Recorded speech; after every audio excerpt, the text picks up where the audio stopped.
오늘 이제 우리가 이 히브리서의 말씀을 읽었는데요. 저도 이 본문의 말씀을 읽으면서 무슨 말인지를 쉽지가 않았습니다. 이 김서택 목사님이란 분이 계세요. 그분이 성경의 말씀 중에, 특별히 신약 성경 중에 가장 어렵고 수준이 높은 책이 바로 히브리서이다라고 말씀을 하셨습니다. 그만큼 이 히브리서가 로마서만큼 쉽지 않는 말씀이다라는 것을 말하는 것이죠. 이 히브리서는 그러나 그 안에 예수 그리스도 대제사장, 그리고 옛 언약을 성취하신 새 언약, 이러한 내용들이, 언약에 대한 내용들이 많이 담겨져 있습니다. 이 히브리서에 대해서 잠깐 배경을 말씀드리겠습니다. 히브리서 저자는 학자들마다 조금씩 다릅니다. 어느 학자는 바울이다, 어떤 학자는 아볼로다, 어떤 학자는 바나바다. 이런 학자마다 견해가 다르지만 분명한 것은 성경이 우리에게 밝히고 있지 않기 때문에 우리는 모른다라는 것이 맞을 것입니다. 그러나 학자들마다 같은 견해를 갖고 있는 것 중 하나가 바로 수신자들입니다. 수신자들이 누구인가 바로 유대 그리스도인들입니다.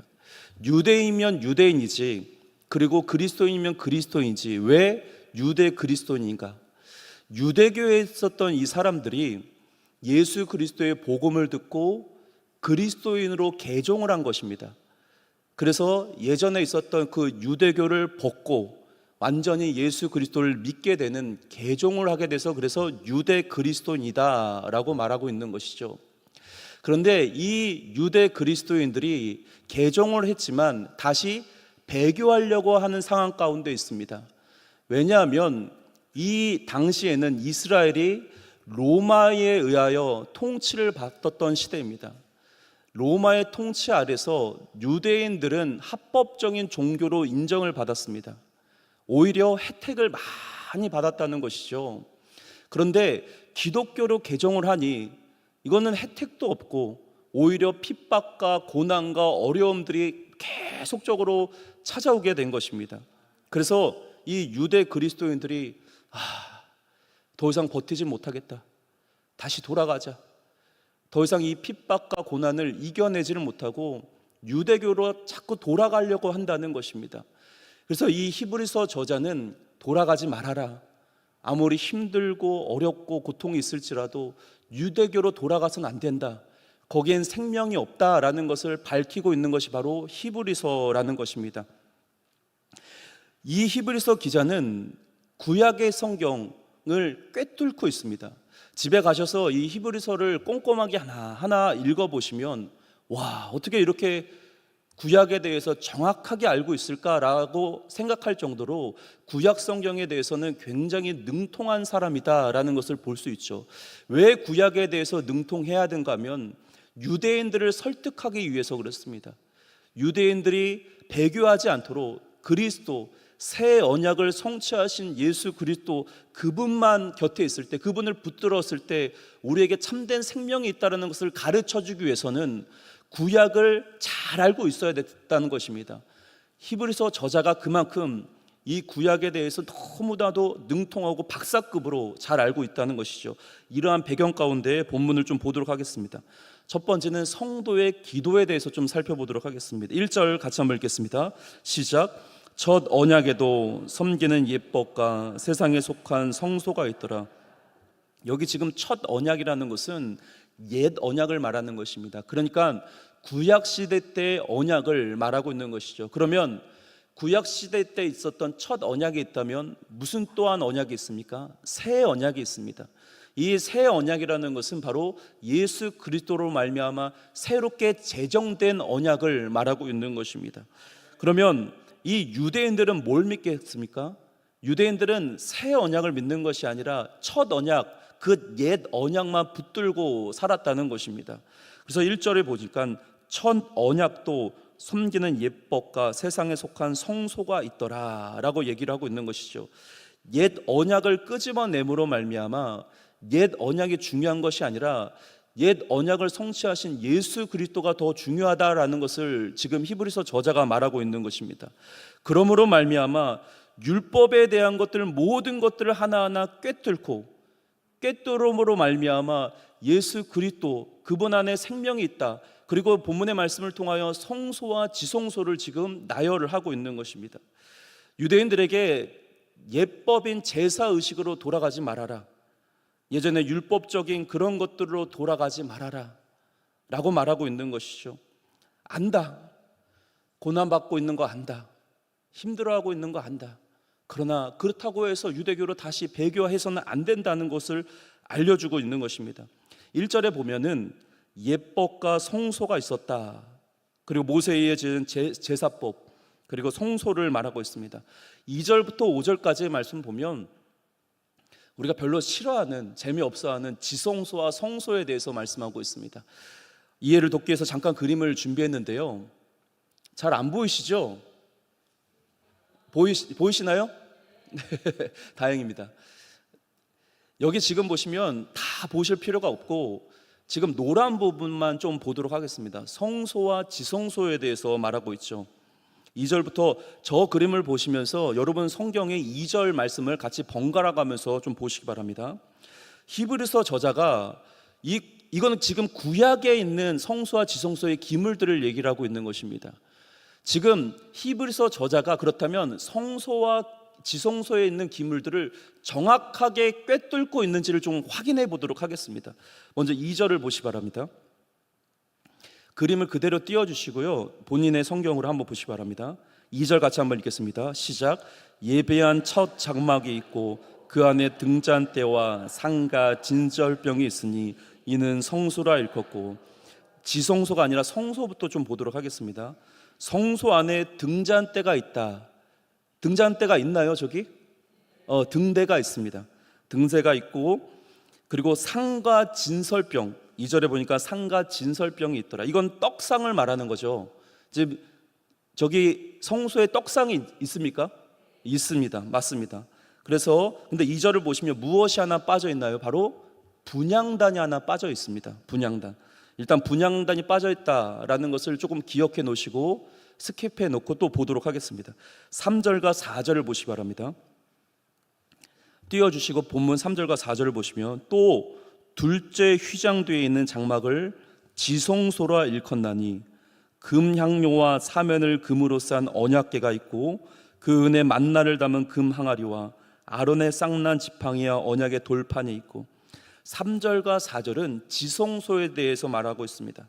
이것도 하나하나 좀 살펴보도록 하겠습니다. 4절을 보시면 지성소에 금향료가 있었다라고 얘기를 하고 있습니다. 지성소에 지금 금향료가 있나요? 없죠. 금향료가 없습니다. 그러면 금향료가 지금 어디에 있나요? 성소에 있습니다. 성소. 분향단을 말하는 것입니다. 지금 금향단, 금향료는 성소에 있는 것입니다. 분향단이.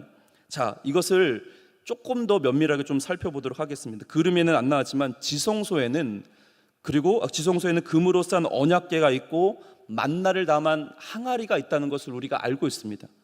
그리고 지성소에는 아론의 쌍난 지팡이가 있다는 것을 우리가 잘 알고 있죠. 그러면 히브리서 기자는 이 구약에 대해서 정확하게 다 알고 있는 듯합니다. 쉽게 말씀드려서 이 지성소, 하나님의 임재가 있다는 것도 다 알고 있습니다. 대제사장과 하나님과의 만남의 장소는 바로 지성소이죠. 하나님의 임재를 직접 체험하고 하나님을 대면할 수 있는 것이 바로 지성소입니다. 근데 우리가 주목해야 될 것은 바로 금향료입니다. 분향단이죠. 이 히브리서 저자가 말하는 금향료는 분향단의 위치가 지금 성소가 아니라 지성소에 있다고 말합니다. 이게 맞았나요? 틀렸나요? 틀렸습니다. 그럼 두 가지죠. 히브리서 기자가 구약의 성경을 몰랐거나 아니면 의도적이었다는 것을 보게 됩니다. 자, 그림을 보시 바랍니다. 금향로 곧 분향단, 이것은 지금 성소에 있다. 근데 히브리서 기자는 지성소에 있다고 계속적으로 밝히고 있다는 것이죠. 자, 이것을 꼭 기억하시면서 위의 배경에 대해서 잠깐 말씀드렸듯이 구약에 능통하다는 것입니다. 자, 제사 의식과 예법들 하나하나 꿰뚫고 있습니다. 그렇다면 분향단 금 향료에 대해서 뭐라고 얘기하고 있는지 구약 성경을 좀 보도록 하겠습니다. 레위기서 16장 12절 13절입니다.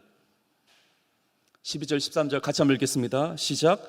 향료를 가져다가 여호와 앞 제단 위에 피운 불을 그것에 치우고 또 곱게 간 향기로운 향을 두 손에 채워 가지고 휘장 안에 들어가서 여호와 앞에서 분향하여 향연으로 증거계 위 속죄소를 가리게 할지니 그리하면 그가 죽지 아니할 것이며. 무슨 말씀인가 하면 대제사장이 1년에 한 번씩 휘장을 걷어내고 지성소 안으로 들어갑니다. 그냥 들어가는 것이 아니라 반드시 성소에 있는 분향된 그 향을 갖고 휘장을 걷어내고 지성소로 들어가는 것이죠. 하나님의 임재 안으로 대제사장이 들어가는 것입니다. 이것이 바로 구약에 나타난 대제사장이 지성소로 들어간 순서인 것입니다. 그리고 금향료 곧 분향단을 알기 위해서는 더 궁극적인 말씀을 우리가 살펴봐야 합니다. 요한계시록으로 넘어가도록 하겠습니다. 요한계시록 8장 3절입니다. 시작. 또 다른 전사가 와서 제단 곁에 서서 금향료를 가지고 많은 향을 받았으니 이는 모든 성도의 기도와 합하여 보좌 앞 그 제단에 드리고자 함이라. 천사가 많은 향을 가지고 왔다. 근데 그 향이 지금 뭐라고 말씀하고 있습니까? 성도의 기도이다 라고 말씀하고 있습니다. 향이 무엇을 상징하는 것이라고요? 바로 기도를 상징하는 것입니다. 그렇다는 것은 지금 분향단이 중요한 것이 아니라 분향단에서 제사장이 갖고 가는 것, 지성소 안으로 들어가는 것, 그 향이 중요하다는 것을 말해주고 있는 것입니다. 히브리서 8장 1절을 보시면 기자가 이렇게 얘기하고 있습니다. 지금 우리가 하는 말의 요점은 이러한 대제사장이 우리에게 있다는 것이라. 그는 하늘에 지극히 크신 이의 보좌 우편에 앉으셨느니. 여러분, 우리 예수님께서 완전한 대제사장임을 믿으시길 바랍니다. 지금 결론은 무엇이냐면 이 히브리서 기자가 뭘 얘기하고 싶은가 하면 유대인들이요, 왜 돌아가려고 하느냐, 예법으로 왜 돌아가려고 하느냐, 너희들이 잘 알고 있지 않느냐, 기물들 너희들이 잘 파악하고 있다, 제사법들, 율법들 그런 거 나도 잘 안다. 근데 이런 것이 중요한 것이 아니라는 것을 지금 말해주고 있는 것입니다. 율법과 제사가 중요한 것이 아니라 향을 갖고 지성소로에 들어가신 대제사장이 중요하다는 것입니다. 완전한 대제사장, 그분이 향을 받음으로 말미암아 과감하게 휘장을 걷어내고 하나님의 임재 안으로 들어가고 계시다. 그럼 누굴 믿을 것인가? 단순히 너희가 믿고 있는 대제사장, 인간적인 제사장들 그리고 기물들을 믿을 것인가? 아니면 그 율법을 성취하신 우리의 기도를 갖고 지성소로 들어가신 그분을 믿을 것인가? 예수 그리스도를 붙들어라. 돌아가지 말라고 지금 말하고 있는 것이죠. 그렇게 완전한 대제사장 주님께서 기도의 향을 받아서 하늘의 지성소로 지금도 올려보내고 계신다는 것입니다. 지성소는 이제는 하늘의 지성소입니다. 근데 그 지성소에 우리 예수님께서 대제사장 되셔서 우리의 기도를 다 받으셔서 올려보내시는 것입니다. 우리가 누구의 이름으로 기도합니까? 예수의 이름으로 기도합니다. 왜 우리가 예수의 이름으로 기도하는가 하면 우리 안에 이 죄성들이 많기 때문에 그렇습니다. 욕망, 욕심들. 하나님께서는 다이렉트로 우리의 기도를 받지 않으십니다. 반드시 대제사장 되신 예수 그리스도를 거쳐야 합니다. 왜냐하면 그분만이 죄가 없으시기 때문에 그렇습니다. 우리의 기도를 보면 정말 하나님 보시기에는 이거는 기도도 아닐 때가 많이 있죠. 내 안에 있는 욕망들, 욕심들, 자아들, 내 생각들로 가득 차 있는 기도들. 사랑하는 성도 여러분, 우리의 기도를 예수님께서 다 받으십니다. 근데 중요한 것은 그 향이 없다는 거예요. 예수님께 드려야 될 향이 필요한데 기도가 약하니, 기도가 없으니 드릴 향이 없다라는 것입니다. 저자는 옛 언약을 붙들면, 옛 언약만, 그 율법만을 붙들고 있으면 돌아갈 수밖에 없다라는 것을 강조하고 있는 것입니다. 두 번째는 죄 없으신 대제사장 예수 그리스도입니다. 보면 5절을 보시 바랍니다. 그 위에 속죄소를 덮는 영광의 그룹들이 있으니 이것들에 관하여는 이제 낱낱이 말할 수 없노라. 속죄소를 덮는 영광의 그룹들, 속죄소라는 것은 언약궤를 덮는 뚜껑을 말합니다. 그리고 그 양옆에 천사들, 그룹들이 있다는 것이죠. 근데 중요한 것은 이것입니다. 낱낱이 말할 수 없느니라. 낱낱이 말할 수 없다라는 것은 위에 말씀드렸듯이 성소나 지성소에 대해서 내가 충분히 다 말할 수 있다.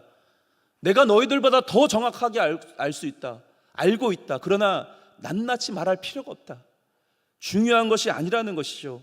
6절과 7절을 보시 바랍니다.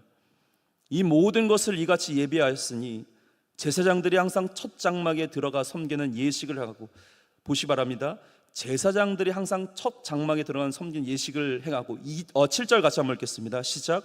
오직 둘째 장막은 대제사장이 홀로 1년에 한 번 들어가되 자기와 백성의 허물을 위하여 드리는 피 없이는 아니하느니. 아멘. 지금 6절은 일반 제사장에 대해서 얘기를 하는 거고 7절에 대해서는 대제사장에 대해서 얘기를 하고 있는 것입니다. 일반 제사장과 달리 위에도 말씀드렸듯이 1년에 한 번씩 지성소로 들어갑니다. 지성소로 들어가는 이유는 다른 백성들의 죄를 끌어안고 들어가는 것이죠. 근데 여기 지금 말씀을 다시 한번 보시 바랍니다. 9절을 보시면은 7절을 보시면은 이 사람도 자기 죄가 있다라고 얘기를 하고 있습니다. 한 번 들어가되 오직 둘째 장막은 대제사장이 홀로 1년에 한 번 들어가되 자기와 백성의 허물을 위하여 드리는 피 없이는 아니하나니. 지금 대제사장도 그렇다면 죄인이라는 것입니까? 아니라는 것입니까? 죄인이라는 것을 말해주고 있는 것입니다. 죄 없으신 대제사장은 예수 그리스도뿐이 없다라는 것을 강조하고 있는 거예요. 너희들이 지금 성소와 지성소를 나누며 대제사장이 위대하다고 말하는데 그 대제사장이 다 죄를 끌어안고 들어간다고 얘기하는데 아니다. 그 사람도 인간일 뿐이다. 그 사람도 죄인이라는 것을 강조하고 있는 것이죠. 그리고 9절을 보시 바랍니다. 이 장막은 현재까지의 비유니, 이 장막, 성소와 지성소에 대한 것은 현재까지다. 비유이니 이에 따라 드리는 예물과 제사는 섬긴 자를 그 양심상 온전하게 할 수 없나니. 10절 같이 한번 읽겠습니다. 시작. 이런 것은 먹고 마시는 것과 여러 가지 씻는 것과 육체의 예법일 뿐이며 개혁할 때까지 맡겨둔 것이라. 장막, 첫 장막, 이것이 구약시대의 성소를 말하는 것이죠. 이 모든 것들은 예수 그리스도께 성취하시기까지 대체물에 불과하다. 그러나 유대인들이여, 그리스도인들이여, 유대교로 돌아가지 말아라. 성소처럼 그렇게 제사를 드리고 예물을 드리지 말아라. 그것으로 사람을 양심상 온전하게 할 수 없다. 이 말씀은 그걸로는 죄사함을 얻을 수 없다라는 것을 말씀하고 있는 것입니다. 10절은 이 예법을 이렇게 말합니다. 육체의 예법이다. 다 필요 없다. 육체의 예법, 외적인 규례뿐이 못하다. 형식적인 규례뿐이 되지 못하다라는 것을 보여주고 있는 것이죠. 이런 것들이 있었던 이유는 개혁할 때까지, 즉 새로운 새 언약이 준비될 때까지만 있었던 대체물에 불과하다라는 것을 강조하고 있는 것입니다. 그러나 이제는 예수님이 오셨다. 성소로 들어가셨고 지성소로 들어가신 예수님, 그분은 죄가 없으시다. 하나님의 아들이고 하나님의 하나님 되심을 드러내고 있는 분이 예수 그리스도라는 것을 밝혀주고 있는 것입니다. 그렇습니다. 사랑하는 성도 여러분, 오늘 우리가 이 말씀을 통하여서 깨닫게 되는 것 중에 하나가 바로 기도입니다. 우리가 대제사장 되신 예수 그리스도께 기도하면, 그분께 다 맡겨드리면 우리 예수님은 한 토치도 빼놓지 않고 우리의 기도를 다 들으십니다. 그리고 그분은 우리의 기도를 받으시고 담대하게 하늘의 지성소로 올라가 모든 기도를 다 그분에게 들으실 것입니다. 위에도 언급했듯 근데 우리가 기도가 없습니다. 향이 없습니다. 향이. 그분께 올려드릴 향이 없다는 것이죠. 여러분, 우리가 흘리면서 기도하는 눈물들은 아래로 흐르는 눈물이 아니라 위로 흐르는 눈물입니다. 다시요.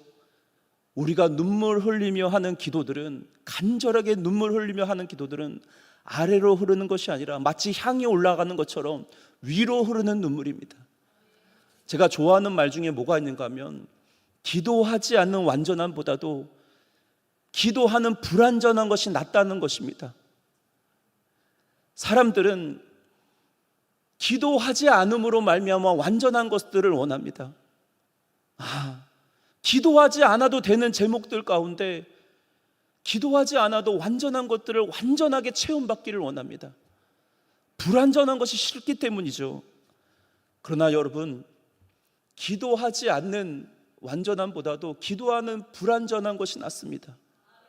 왜냐하면 기도함으로 말미암아 완전한 대제사장 대신 예수 그리스도를 만날 수 있기 때문에 그렇습니다. 그분만이 완전하기 때문에 그렇다는 것이죠. 이것이 기도의 능력이고 기도의 은혜인 것입니다. 100% 맡겨드립시오. 기독교는 맡겨드리는 싸움입니다. 기도가 그 고백인 거예요. 오늘 우리가 루디의 회 헌신 예배를 드리는 가운데 봉사하고 헌신하며 우리가 일을 합니다. 그러나 가장 중요한 헌신은 기도에 대한 헌신입니다. 어떤 책을 보니까 기도는 영적인 노가다다라고 얘기를 했더라고요.